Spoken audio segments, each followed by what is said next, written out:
Luego nunca acabamos, así que empiézala. Sí, está bien. Bueno.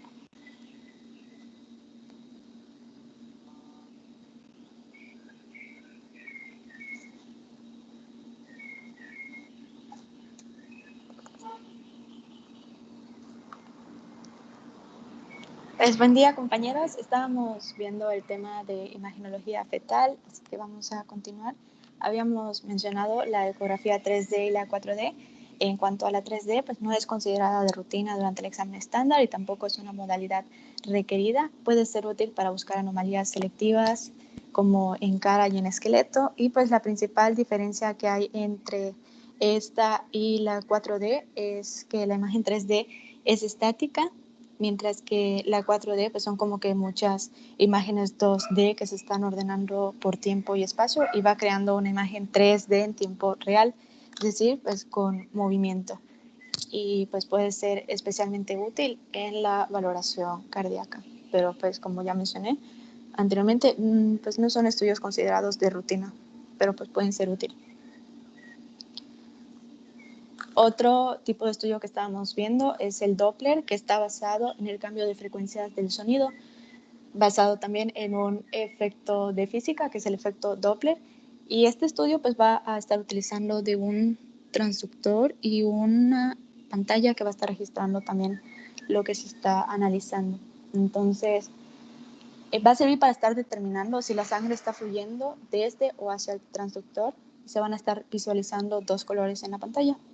Rojo si se está acercando la señal al transductor, o azul si esta señal se está alejando del transductor. Estas señales pues son frecuencias de sonido que se están registrando por medio de ondas. O sea, se va produciendo el sonido, se van produciendo estas ondas que van a servir para estar analizando entonces cómo está el fluido dentro de diversas estructuras. En este caso, pues el libro nos menciona 5 estructuras útiles para analizar con este estudio.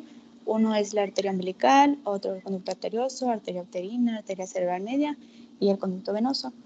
Y pues este estudio se ve involucrado en el conocimiento del estado del feto y en la toma de decisiones, porque pues en el caso de detectar algún registro anómalo, pues ya de ahí se puede partir para alguna decisión terapéutica. Hay dos tipos de Doppler. Uno es el de onda pulsada, que consta solamente de un cristal que va a estar transmitiendo la señal y luego va a esperar a que esta señal retorne para poder estar haciendo su registro y así pues percibir la siguiente señal. El otro tipo de modalidad Doppler es el de onda continua, que consta de dos cristales. Uno de estos va a estar registrando una señal continua y el otro va a estar solamente capturando las ondas sonoras de alta frecuencia. Entonces, pues hay como que una ligera diferencia en el registro, porque mientras uno tiene que esperar a que regrese la señal enviada, va a tener como que un poquito más de espacio aquí. Mientras que el otro pues está transmitiendo siempre una señal continua y a la vez va a estar registrando las de una onda sonora más alta. Aquí hay un ejemplo de cómo veríamos el estudio Doppler.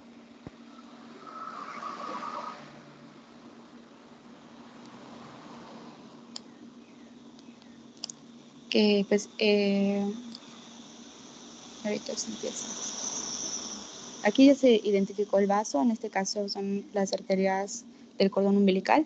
Se produce el sonido, el cual es captado por el transductor, y se van produciendo estas ondas que van a estar sirviendo pues, para evaluar el estado de la estructura que se va a estar analizando. En este caso, ya les dije, son las arterias del cordón umbilical, las cuales pues, la International Society of Ultrasound in Obstetrics and Gynecology recomienda hacer las mediciones en el asa libre del cordón, mientras que este otro organismo en la inserción en la pared ventral. Entonces, pues ya les mencioné, se van registrando las ondas sonoras, se van a analizar estas ondas producidas y pues se va produciendo también la imagen para identificación del vaso y lo que está ocurriendo con el fluido, si se está alejando o se está acercando al transductor. ya mencionamos, son ondas sonoras que se van a estar registrando y analizando. Son 3 proporciones que comúnmente se utilizan para detectar pues, las normalidades o anormalidades de la estructura analizada. Una de ellas es la relación sistólica-diastólica, que va a estar comparando el flujo sistólico máximo o pico con el flujo diastólico final y va a servir para estar evaluando la impedancia anterógrada al flujo. Impedancia pues, es la resistencia que se está efectuando en la estructura que estemos analizando, ¿no? Y pues ya vimos, ¿no? Esta proporción sistólica-diastólica pues consistiría en dividir lo que es el flujo sistólico máximo entre el flujo telediastólico y ya se obtiene un valor, el cual también va a servir para valorar entonces el estado de la estructura y el estado fetal. Otros índices son el índice de resistencia y el índice de pulsatibilidad, pero pues este es el que generalmente se suele emplear más.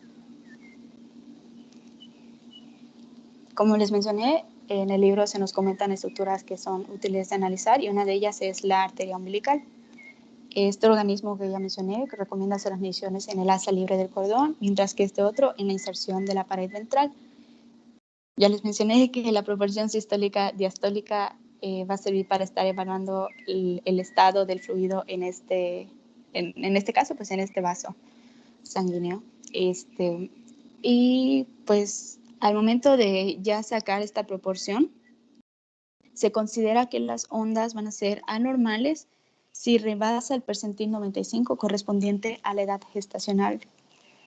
Y pues un dato que hay que tener en cuenta es que esta proporción por lo general disminuye de 4 a las 20 semanas a casi 2 en el término de la gestación y casi siempre es menor de 3 después de las 30 semanas. Entonces, pues es a través de esta proporción sistólica y el percentil que se va a estar evaluando las anormalidades de este vaso sanguíneo.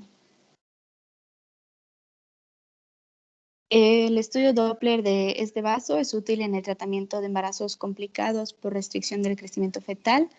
No se recomienda utilizarlo en complicaciones distintas a la restricción del crecimiento. Tampoco es útil su uso como un instrumento de detección sistemática para identificar embarazos que más adelante se pueden complicar por esta restricción del crecimiento. Y pues los datos anormales que se obtengan de este estudio deben obligar a realizar una valoración ya completa del feto para ver el estado en el que éste se encuentra, porque podría delinearse trastornos mayores o aneuploidías fetales. Aquí hay un ejemplo de la arteria umbilical. Pues en la parte de abajo vemos un patrón anormal y en la parte de arriba pues ya lo que sería una onda normal, entonces pues se van a ir comparando y valorando el estado de los vasos a través de lo que nos va permitiendo el registro con este estudio. Otra estructura que se nos menciona es el conducto arterioso, que se usa más bien para vigilar fetos expuestos a la indometacina y a antiinflamatorios no esteroideos. A la indometacina porque pues, al ser utilizada con algunos fines tocolíticos puede ocasionar constricción o un cierre del conducto, en particular cuando se emplea para el tercer trimestre. Entonces, pues se puede producir un incremento del flujo pulmonar que puede causar hipertrofia relativa de las arterias pulmonares y al final la aparición de hipertensión pulmonar. También se nos comenta que esta constricción del conducto suele ser reversible una vez que se interrumpe el uso de estos fármacos y pues que toda mujer que reciba estos debe vigilarse de una manera minuciosa para que no vaya entonces a surgir un problema con esta estructura. Otro vaso que se nos menciona es la arteria uterina, la cual está caracterizada por tener una gran velocidad de flujo diastólico y un flujo turbulento. Bueno, aquí en la imagen vemos en la porción B un flujo anormal y en la otra un flujo anormal. Entonces se nos menciona que la mayor resistencia al flujo y la aparición de una muesca, como veríamos aquí en la imagen B, se pueden vincular con la aparición ulterior de hipertensión gestacional, preeclampsia y restricción del crecimiento fetal. Así, pues también hay autores que señalan que con la hipertensión, mujeres con hipertensión crónica presentaban una mayor impedancia, o sea, una mayor resistencia en la arteria uterina entre las semanas 16 y 20, y pues estas mujeres estaban expuestas a un mayor riesgo de presentar preeclampsia sobreimpuesta. Un dato que nos menciona también el libro es que el valor predictivo que tiene el estudio para este vaso pues es pequeño y no se recomienda este método de detección en embarazos de alto o bajo riesgo. Se nos habla también de la arteria cerebral media, para la cual, o sea, el estudio con el Doppler se ha empleado para la detección de la anemia fetal y la valoración de la restricción del crecimiento del producto. Se nos menciona que si existe anemia fetal, la velocidad sistólica máxima aumenta por el mayor gasto cardíaco y la disminución de la viscosidad de la sangre. Y también se ha hecho estudio de este vaso como un complemento en el estudio de la restricción del crecimiento fetal, de manera que una hipoxemia en el producto pues va a dar lugar a un aumento del flujo sanguíneo al encéfalo, al corazón y a las suprarrenales, y ello pues va a hacer que aumente el flujo telediastólico en la arteria cerebral media. Entonces, en la imagen de aquí, a un lado, tenemos la vasodilatación que se produce en la arteria cerebral media y vemos cómo está el registro en este caso y un registro normal, ¿no? ¿Cómo se vería?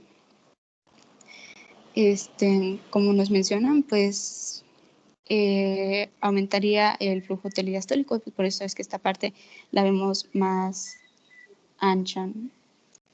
Y pues hay que tener en cuenta que este fenómeno de protección, entre comillas, pues tiene un nombre quizá inapropiado porque no es tanto para proteger al feto, sino que se puede acompañar de complicaciones y muertes perinatales. Entonces, el estudio de esta estructura pues permite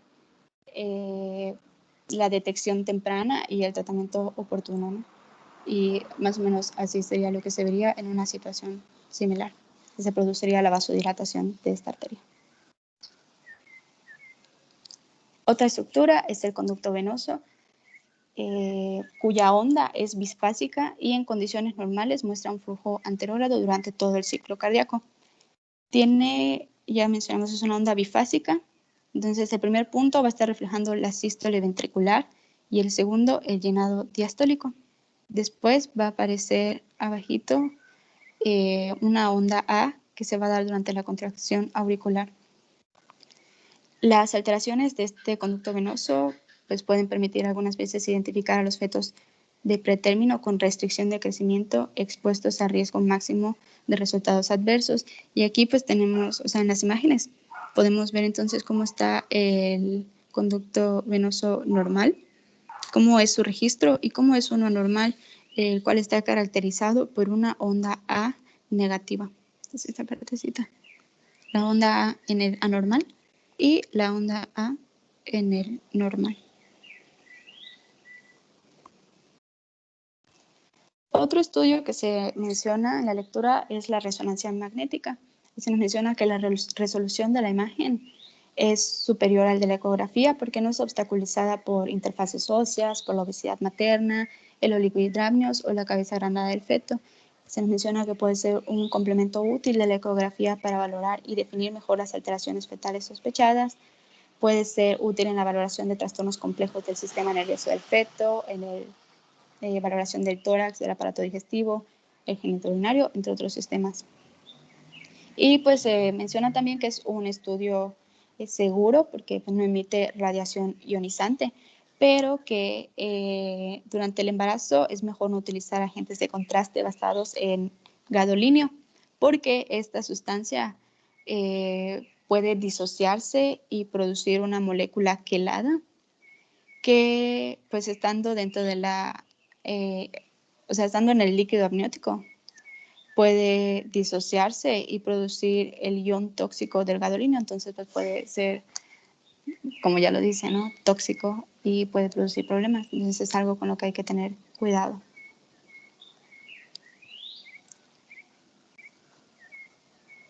Para este estudio, pues todas las mujeres deben completar un cuestionario de seguridad, bueno, toda persona, en este caso mujeres, que vaya a estar incluyendo información sobre implantes metálicos, marcapasos u otros dispositivos mecánicos o con hierro que puedan alterar el estudio.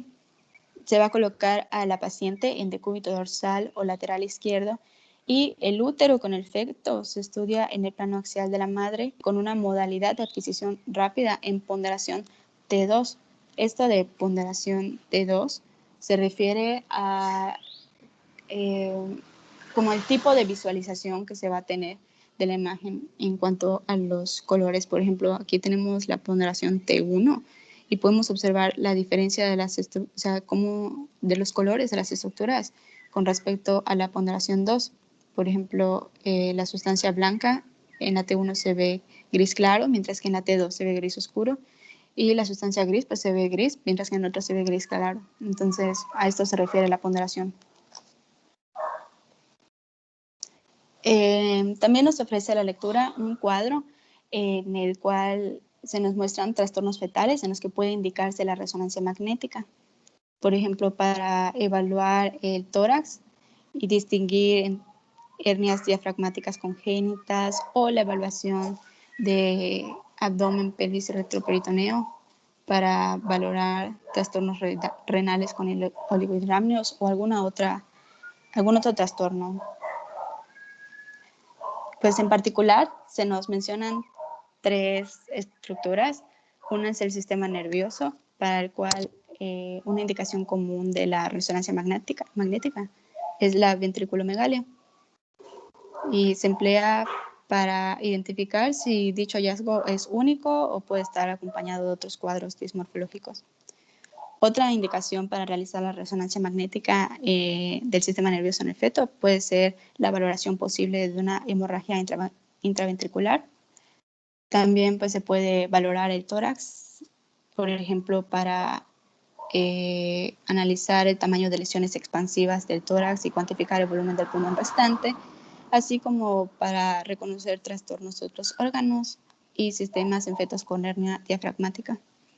Y en cuanto al abdomen, que ya es la última estructura que nos menciona ejemplificada el libro, pues suele ser útil este estudio de resonancia magnética cuando la visualización ecográfica sufre limitaciones por acción del oligohidramnios o la obesidad de la gestante. Y pues ya, sería todo de esta parte.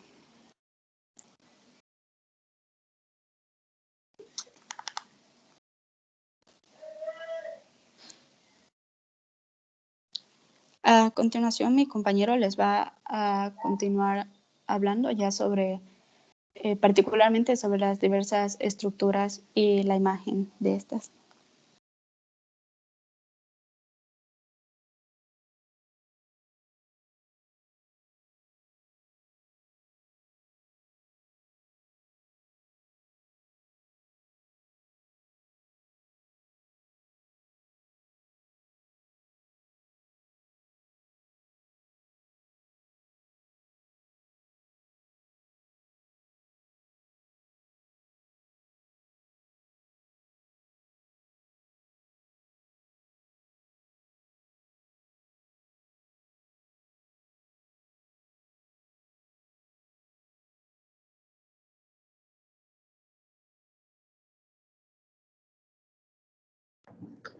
Hola, ¿pueden ver la presentación? Sí se ve. Sí se ve. Ok.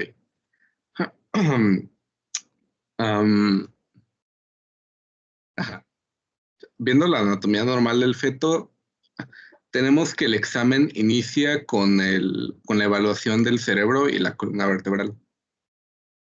La evaluación ecográfica del cerebro va a incluir 3 vistas.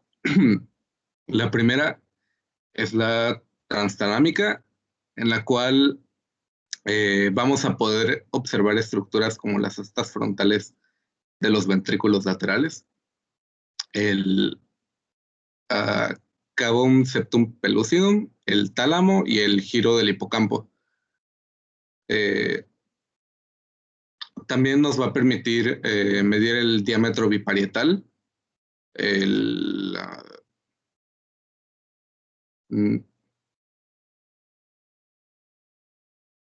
ajá, y como les digo, se va a poder observar el cavum septum pellucidum. Si no se observa, puede indicar alguna anormalidad, como agenesia. Am, tenemos el plano transventricular, que va a evaluar la porción anterior y posterior de los ventrículos laterales. Eh, el cavum septum pellucidum también va a ser visible y pues esta es una cavidad llena de líquido entre dos membranas finas. Ajá, ahí. No sé si pueden ver la flechita de mi mouse, pero pues está acá. Am, esta estructura va a ser visible a las 16 semanas y se oblitera al término. Am, esta estructura va a estar alterada en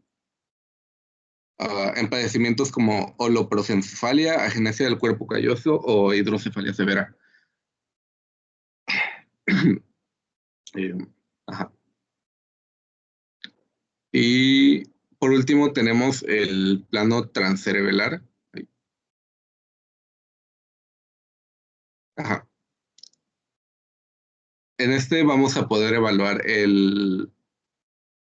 las asas frontales de los ventrículos laterales,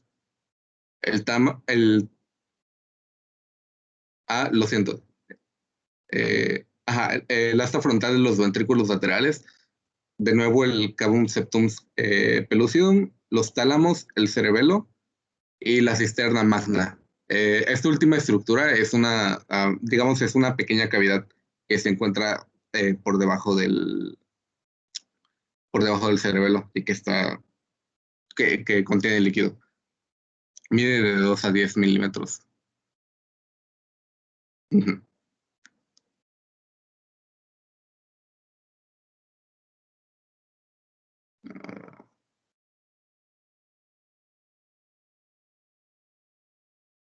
Ok. Bueno, pues aquí tenemos algunas estructuras. Aquí tenemos el cavum, tenemos los tálamos. No tiene mucha definición, pero aquí están. El cerebelo con sus dos lóbulos. Y aquí este espacio, pues es la cisterna magna. Am, ujú.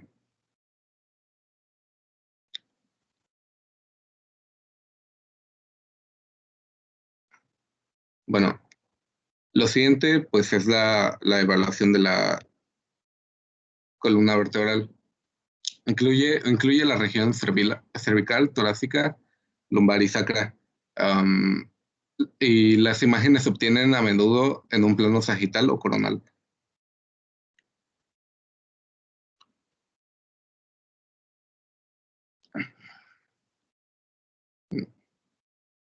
Ok. Ay. Ok, en condiciones normales, la columna vertebral a partir de las 14 semanas va a mostrar tres centros de osificación. Eh, uno en el interior del cuerpo vertebral y los otros entre la unión de la lámina y el pedículo de cada lado rodeando el canal medular, que aparecen como dos o tres líneas paralelas dependiendo de la orientación ah, del haz del ultrasonido. Con líneas se refieren a estas, son, son como intermitentes, ¿no? Um, las líneas van a converger caudalmente en el sacro y se debe de demostrar piel intacta sobre la columna en el plano transversal y sagital. El, el examen de la columna también permite verificar la curvatura normal y evaluar las partes blandas supradyacentes pues de la columna, ¿no? Si la vista durante el examen de la columna vertebral es estrictamente sagital medio, perdón, se puede evaluar con nitidez la médula espinal, el cono medular y la cauda equina. Mm, ujú.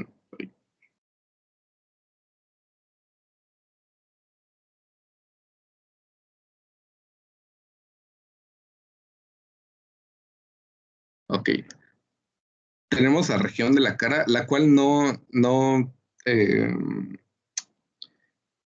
se hace, digamos, no es requerido, no es obligatorio. Sin embargo, sí se va a realizar cuando se sospeche de malformaciones como resultado de otros padecimientos como la trisomía 21.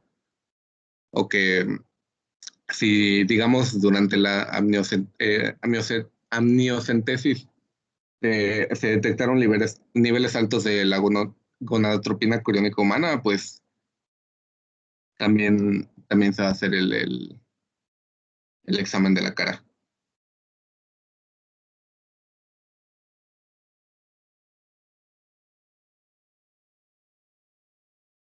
Ok.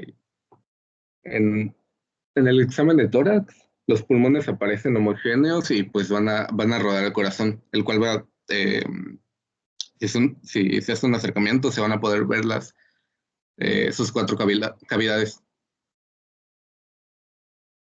La circunferencia del tórax se mide en la línea de la piel en un plano transverso al nivel de la vista de las cuatro cámaras del corazón. Ajá. Se va a hacer pues a la altura donde se vea la división del corazón. Y ya.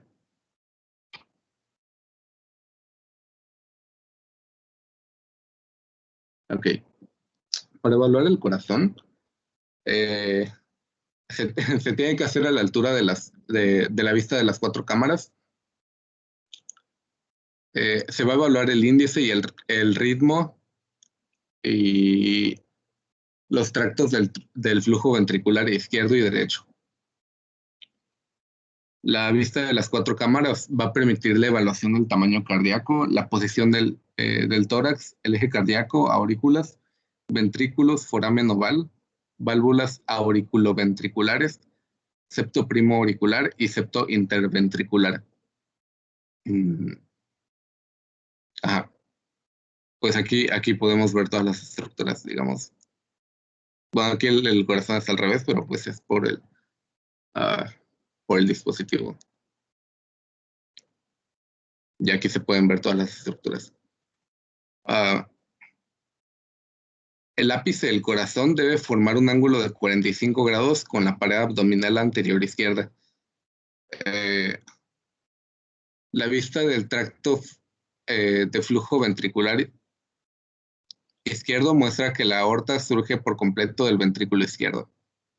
Y la vista del tracto de flujo ventricular derecho muestra que el ventrículo derecho da lugar a la arteria pulmonar. Si esto no es así, puede ser que haya ocurrido un mal giro pues de esas estructuras.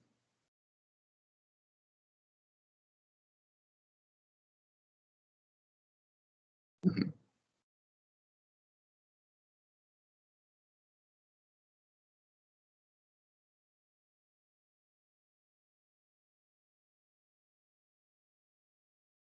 Bueno, sigamos con la pared abdominal. La integridad de la pared abdominal se evalúa al nivel de la inserción del cordón umbilical. Eh, Se hace principalmente a esta altura porque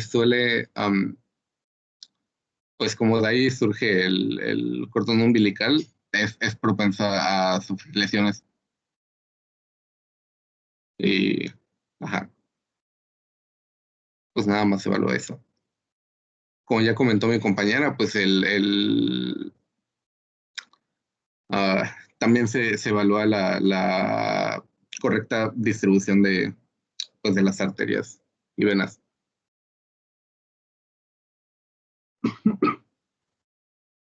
Ok. En la evaluación del abdomen superior se va a realizar el segundo trimestre. Va, va a ser en un corte transverso del abdomen y los riñones no deberían de ser visibles a a la altura del abdomen todavía. Normalmente se realiza el cálculo de la circunferencia abdominal. Em, Se evalúa la superficie externa de la piel, que está íntegra, el diámetro anteroposterior, y el diámetro abdominal transverso.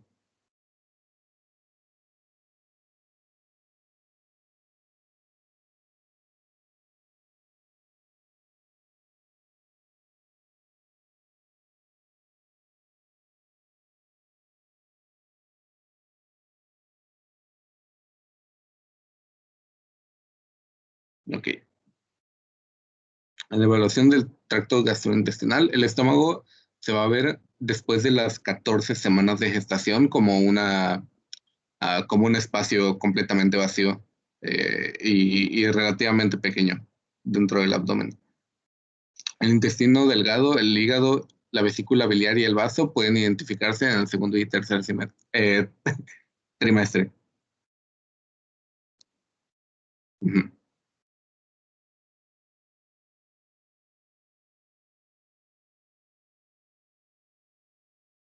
Ok. Y en el caso Pues del vamos a, riñón. espérame. Lo siento. Vamos a detener la clase acá.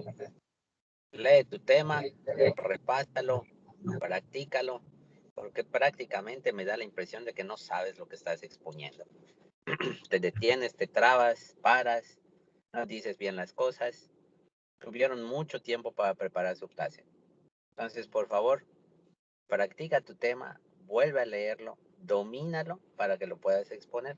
Hay mucha diferencia en cómo expusieron tus compañeros los temas anteriores a cómo estás exponiendo. Entonces vamos a dejar la clase acá, por favor, repasa tu tema. El próximo jueves lo terminamos y ya después les doy el repaso. ¿De acuerdo? Sí, doctor. Muy bien. Nos vemos el jueves, por favor.